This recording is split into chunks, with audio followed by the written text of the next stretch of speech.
2020년 10월 25일 중고등부 예배를 하나님께 드리겠습니다. 사도들의 가르침을 따라 성삼위일체 하나님을 고백하겠습니다. 전능하사 천지를 만드신 하나님 아버지를 내가 믿사오며 그 외아들 우리 주 예수 그리스도를 믿사오니 이는 성령으로 잉태하사 동정녀 마리아에게 나시고 본디오 빌라도에게 고난을 받으사 십자가에 못 박혀 죽으시고 장사한 지 사흘 만에 죽은 자 가운데서 다시 살아나시며 하늘에 오르사 전능하신 하나님 우편에 앉아 계시다가 저리로서 산 자와 죽은 자를 심판하러 오시리라. 성령을 믿사오며 거룩한 공회와 성도가 서로 교통하는 것과 죄를 사하여 주시는 것과 몸이 다시 사는 것과 영원히 사는 것을 믿사옵나이다. 아멘. 하나님 아버지 감사합니다. 오늘도 주님 앞에 예배하며 한 마음으로 주님 앞에 나아가게 하시니 감사합니다.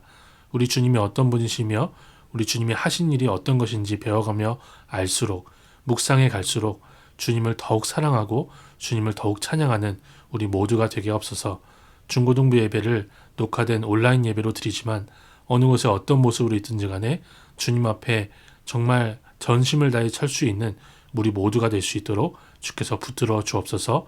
주의 말씀 안에 성령께서 역사하시는 것을 함께 고백하며 나아가게 하실 줄 믿사옵고 예수 그리스도의 이름으로 기도드립니다. 아멘. 여호와여, 나와 다투는 자와 다투어 주시고 나와 싸우는 자와 싸워 주소서. 방패와 갑옷을 집어드시고 일어나 나를 도와주소서.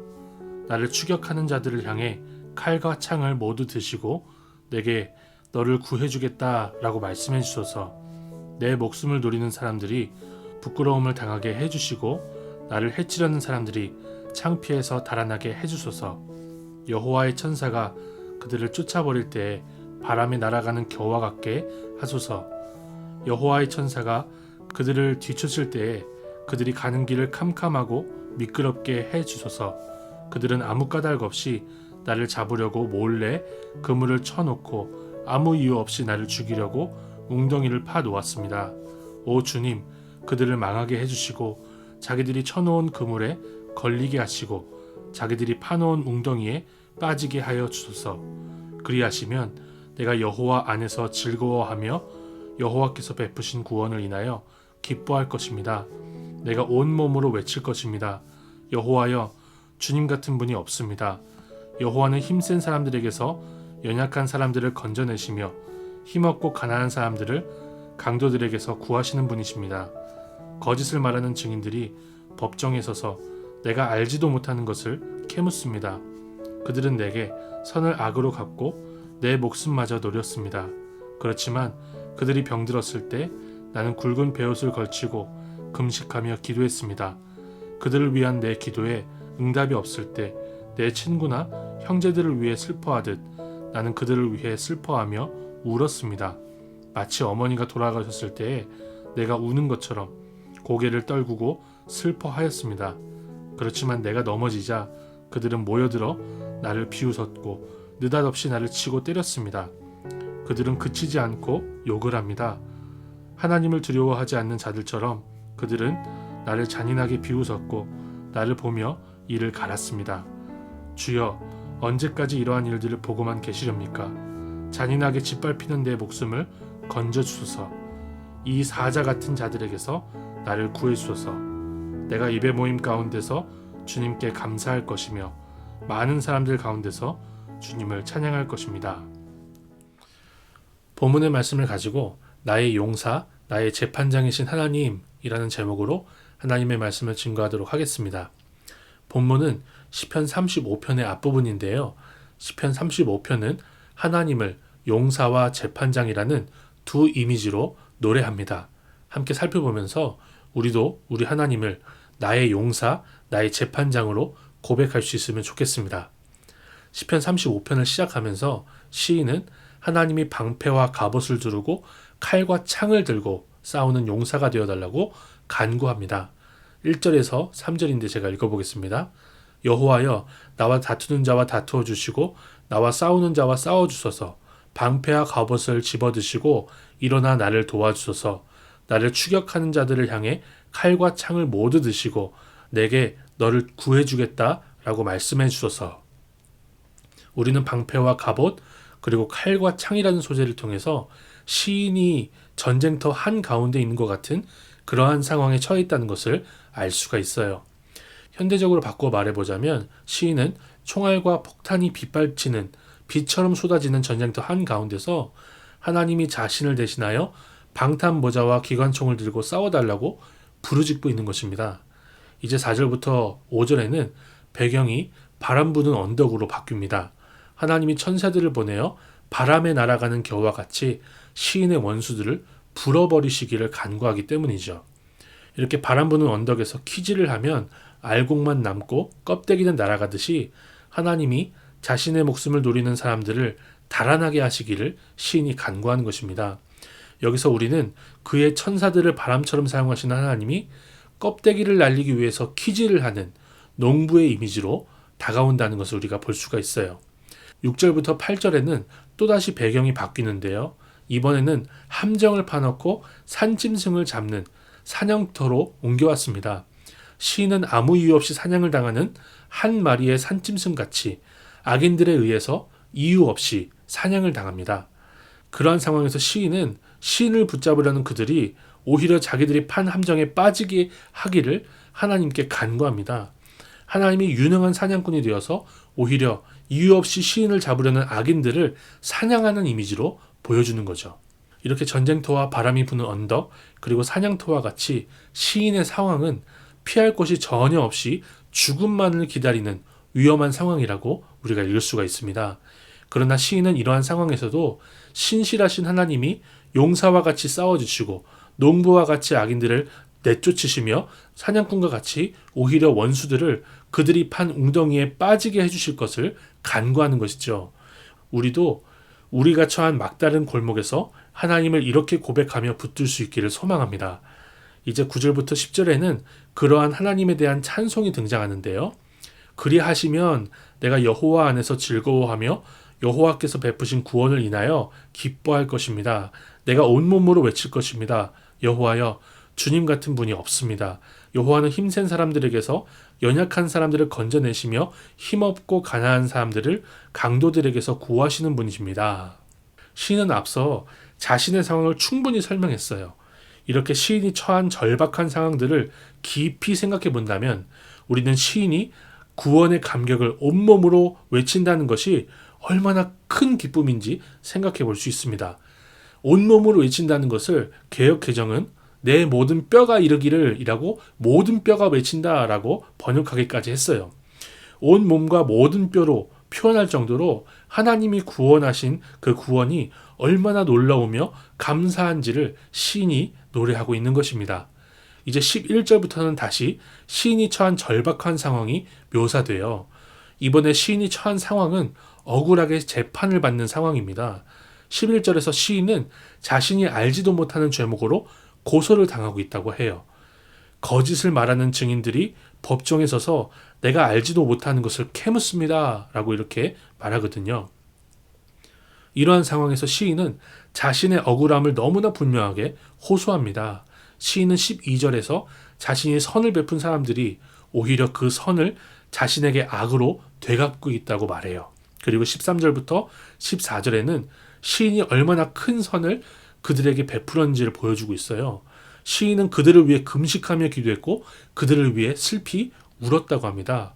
자기 부모나 형제가 아닌데 자기 부모와 형제에게 하듯이 그렇게 간절하게 기도하고 간절하게 울었다고 해요. 그랬던 그들이, 그렇게 선을 베풀었던 그들이 이제는 자신을 때리고 욕하며 비웃고 이를 갈고 있다고 하는 것이죠. 처음 보는 사람이 이렇게 해도 억울할 텐데 평소에 선을 베풀었던 사람들이 시인에게 이렇게 대하고 있으니까 얼마나 억울하겠습니까? 내가 평소에 좋아하고 사랑했던 친구가 나를 왕따로 만들고 어렵게 한다면 얼마나 큰 배신감이 들까요? 시인이 재판정에서 당한 상황이 그랬다는 것입니다. 시인은 이러한 상황에서 하나님이 자신을 구해주시기를 간구해요. 사자굴에 들어간 다니엘을 구해주셨던 하나님이 사자 같은 저 사람들에게서 구해주시기를 구하는 거죠. 큐티 본문의 분량상 월요일 본문인 19절부터 28절에는 하나님이 공평한 재판장이 되어주셔서 구원해 주실 것을 간구하는 장면으로 이어지고 마칩니다. 이렇게 시인은 자신이 처한 상황에서도 하나님이 구원하실 분이라는 것을 너무나 분명하게 붙들고 있습니다. 우리도 우리가 처한 상황에서 주님만이 나를 구원할 유일한 분이시라고 고백할 수 있는 복을 누리시길 바랍니다. 그렇다면 우리는 본문을 어떻게 우리 삶에 적용할 수 있을까요? 우리는 이 시의 시인이 부르짖는 것처럼 이 세상을 살면서 너무나도 억울한 상황을 마주하기 쉽습니다.